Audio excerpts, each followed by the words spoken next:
Events often causes special interest in certain types of antiques. And Superman turned 50 in 1987, and everybody got all excited. Oh boy, Superman relics, Superman memorabilia. But there were a lot of collectors out there before his 50th birthday. And one of the best, one of the biggest collections was put together by Jim Hambrick, who is known all over the country as the Superman collector. Jim, I'm overwhelmed. Why? How many pieces? Overwhelmed. Your wife must be overwhelmed. It's crazy. I've been collecting for about 28 years, and I've dedicated a lot of my life towards collecting Superman memorabilia, and this is just a small portion of what I actually have. How many pieces do you have? More than 40,000 items. A lot. Quite a bit. It covers every spectrum. What was the first thing then, the comic books? Yeah, the comic books was the first thing I'd actually gotten into, and then as I was old enough to make money, I would buy the toys, and all my money, everything I made, went into Superman toys. And so your whole life is in Superman? Yeah, pretty much. Well, do you still have the first, what was it, Action Comics? Yeah, I've got Action 1. I've got that on loan up in Seattle right now at a museum, and Superman 1, and I've got all the comics. What's Action 1? Is that worth any money now? Yeah, one sold for $30,000 last year to an investor. From a 10-cent but now that's investment? that's in mint condition. Mint condition, right. Yes. Yeah, you can find them anywhere between $10,000, $15,000, $20,000. Now what does mint mean? Perfect. Pristine, just like it was off the newsstand. Just So like that the day means they no bought it. youngster ever touched it. Huh? Right, exactly. What's a well-fingered one worth? I would say in the neighborhood of 15,000. 10 to 15,000. Oh, My that's not God. too bad. Someone But might have one of those. well, but we ought to warn them that there is a reproduction out there. Yeah, there is. There's a reproduction out there, and it's a lot of people have been fooled by it. You also had some of these? Yeah, these are costumes. This was put out in 1946, and it's a Cooper costume, Ben Cooper, and it's a Superman costume in there for kids. It's got all the mask and everything in there. It's all complete. Yeah.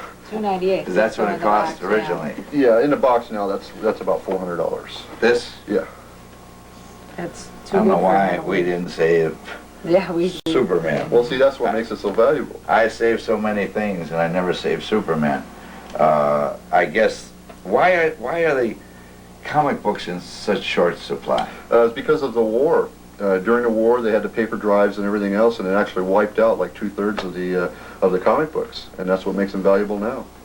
What is this? Well, this is George Reeves' life mask. It was taken off his face in 1953 and used to apply facial makeup without his presence. And they used this and That's one of a mustaches and things, not just for Superman, but for other. He did, he was in From Here to Eternity and Gone with the sure. Wind and a lot of movies. All right, now, let's go on. This is my favorite because I like tin lunch boxes. Yeah, this is from made by Thermos, 1967. This is one of the first lunch pails. Very well made. Of course, now they've resorted to plastic, which What's this worth? probably about $100. In that kind of condition once again. About $100. Are these things, are they still available? No, not in California anyway. I think I've bought everything there is. No, it's pretty hard to get. Most of the stuff is You're pretty hardy. Yeah, I know. That's my problem. Well, but it is available. If you look in the right attic, it's still out there. And if you're willing to pay the right price. My gosh, how about the tanks? What is Well, these tanks right here were made in 1940 by Marx, and what would happen is you wind them up, and as they were moving along, Superman's underneath, and he would kind of stand up like that and flip it over, and it would go the other way. Now, what about this one with... This is Superman chasing the airplane, and this is put out in 1940, and as you can see, you wind it up, you can wind it up, and as the plane rolls along, Superman jumps up and down. He's supposed to be chasing the airplane there. Now, what's a little 1940 wind-up toy? Well, actually, that's one of the more expensive wind-ups. That's actually worth about anywhere between $1,500 and $2,000. This toy? Yeah. That's pretty good. Touch it. I've got a nice little item right here. It's a crypto ray gun. Oh, that's good. Oh, Actually from 1940, and you can project images on the wall. Takes a battery, it's made out of metal, and you put these strips in there, and you can see, change the little film strip. Now, you have that in the original box. Yeah, That adds how much to the value? that doubles it. That Doubles the value? Yeah, most of your 30s and 40s collectibles with Superman, the box actually it is worth sometimes more than the actual product. Right, you can collect Superman boxes. Yes, So now you gotta keep the box, you gotta Right. keep the toy. Right. Now you go to the store and you buy every new Superman, everything you see. Everything I see. Now the watches, are they like the Disney watch? I mean, Yes, they are. They're put out, some of them by Bradley and very famous watch companies back at that time. And there's a lot of them, a lot of watches. Now, is it a good value to watch? 'Cause Oh, I yeah. know that some of the early Mickey Mouse watches and whatnot are worth a lot of money. Like how much would you say? Oh, $200-300. Yeah, well, these are like, it's 5 to 8, some of them $1,000 on a Superman. For a Superman watch? Yeah.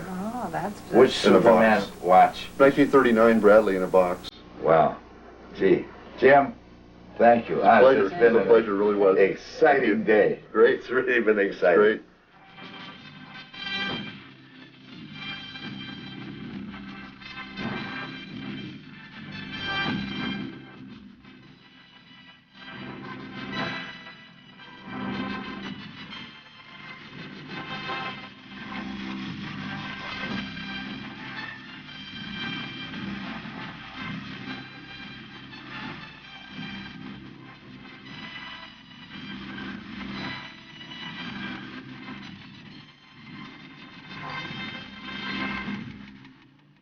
I have never seen so many things from Superman in my life. They had everything there.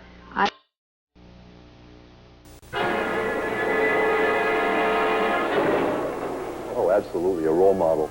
Sure, because Superman represents everything that's right, you know, truth, justice, and the American way. I'll leave you here for the police. When Jim Hambrick was 5, George Reeves was his TV hero. At 7, he got his first collectible, a Superman lunchbox. Now all his stuff, as he calls it, is on display at Movieland, a remarkable personal collection of objects, movies, and video. We figured it out mathematically, and I can cover a football field with my collection, yeah. This is about a fourth of what I have. Actually, there's more Superman collectors in Japan than there is in the United States. So people in Japan are crazy about the character. There's a lot of collectors in Europe now, too. So, and the S sign is one of the top 3 most recognizable symbols in the world. Jim has all the DC comics about his hero, including the famous Action 1, where the Man of Steel made his first appearance. He says comic prices are sky high. In the 70s, you could pick up an Action 1, for instance, for under $1,000. Now, well, just this year, one sold for $82,000, a 10-cent comic book. And it's only, you know, we're talking a comic book that's only like 50 years old. This old Superman airplane is a surprise, too. I know of one selling for $3,400 last year. Just a little tin wind-up that you could pick up for under $250 back then in the 40s. Superman is a blue chip of collectibles. He stands right up there with Mickey Mouse and Betty Boop and so on. If you're impressed with computer cartoons of today, you ought to see some of these hand-drawn rotoscopes from the 40s. Superman! To best be in a position to use his amazing powers in a never-ending battle for truth and justice. Did you know originally Superman couldn't fly? Up, up, and away! Flying was okay, says Jim, but he thinks Superman was given too many powers in the 70s. A hero who could reverse time, move planets, and fight off deadly kryptonite wasn't in line with the legend. Invincibility was boring, but now his powers are back to basics like bending steel. If we're going to relate to the character itself, we have to see a part of that character in us.